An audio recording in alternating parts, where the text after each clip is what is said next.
ہمارے ہاں نا امیر کا تو ویسے دل کرتا ہے کہ وہ امیر لوگوں کے ساتھ دوستی رکھے.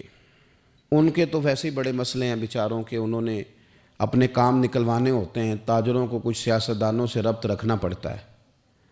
بڑے بڑے مسئلے ہیں، بڑے بڑے مسائل ہیں، بڑے بڑے لوگوں سے لوگوں نے رابطے رکھے ہوتے ہیں کہ دنیا میں اگر کوئی کام پڑ گیا، کوئی مشکل آ گئی تو ہم ذرا فٹافٹ ان سے بات کر لیں گے.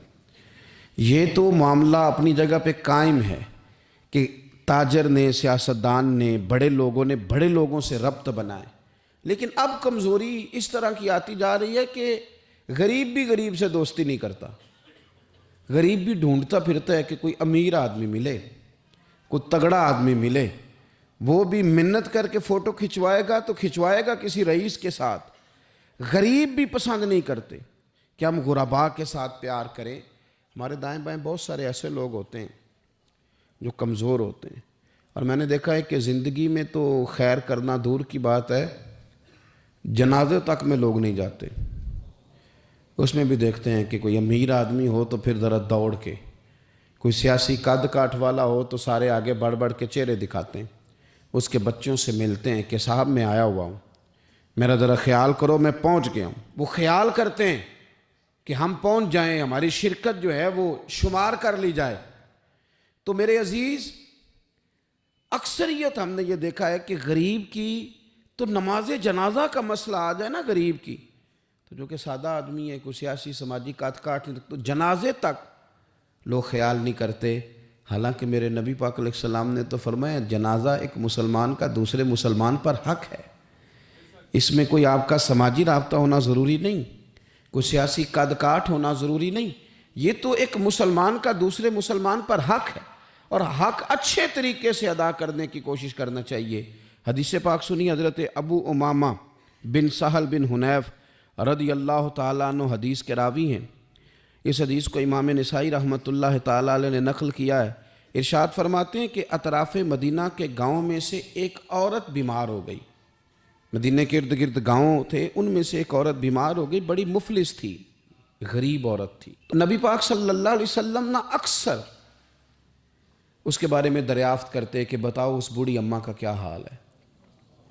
ہمارے ہاں بھی خبریں آتی ہیں اخباروں میں، پوچھا جاتا ہے، لیکن کب؟ جب کسی بڑے آدمی کو کھانسی بھی لگ جائے، فلاں صاحب کو زکام ہو گیا اور ان کو فوری طور پر فلاں جگہ منتقل کر دیا گیا اور سیاسی اور سماجی سرگرمیاں انہوں نے معطل کر دی، تو یہ خبر سب جگہ بریک ہوتی. اس کو فوری طور پر آگے بڑھانے کی کوشش کی جاتی. ایک غریب عورت ہے، مدینے کے نہیں، مدینے کے اطراف میں جو گاؤں ہیں ان گاؤں کے رہنے والی ہے، پر اس کے نصیب دیکھو، اس کا مقدر دیکھو. ہر جگہ مدینے والے محبوب کے تذکرے. وہ کتنی نصیبوں والی عورت ہے جس کے بارے میں حضور کئی دفعہ پوچھتے کہ اس بیمار کا حال بتاؤ.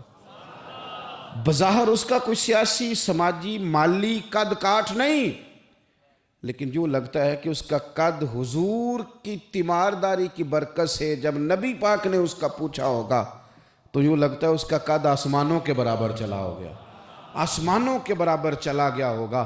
رسول کریم علیہ السلام بار بار پوچھتے، اور جب اس کے زیادہ بیمار ہونے کی خبر آئی تو حضور نے فرمایا اگر وصال ہو گیا تو مجھے خبر کرنا. صحابہ کرام فرماتے ہیں رات کو وصال ہوا، رات کے وقت ہی غسل کفن کر کے اسے مدینہ شریف لایا گیا. لیکن جب معلومات کی گئی تو حضور بظاہر آرام فرمائے. حضور آرام کر رہے ہیں، صحابہ نے مناسب نہیں سمجھا کہ نبی پاک علیہ السلام کو تکلیف دی جائے. سرور کائنات صلی اللہ علیہ وسلم کو جگانا مناسب نہ سمجھا. لوگوں نے نماز جنازہ پڑھا، اس کو دفن کر دیا. حضور نے صبح پوچھا مجھے خبر کیوں نہیں دی؟ بڑے جنازے ہو کے گزر گئے، بڑے لوگ تھے جو چلے گئے، لیکن یہ کتنی نصیبوں والی ہے کہ حضور نے فرمایا مجھے بتایا کیوں نہیں؟ اب مجھے بتاؤ. او یارو ذرا غور کرنا، ساری دنیا گنبد خضرا پر، ساری دنیا حضور کی بارگاہ میں سلامی دینے، اور میرے نبی کریم صلی اللہ علیہ وسلم نے کیا فرمایا؟ فرمایا مجھے بتاتے نہیں اس کی قبر کہاں ہے. یعنی حضور قبر کا پتہ پوچھے.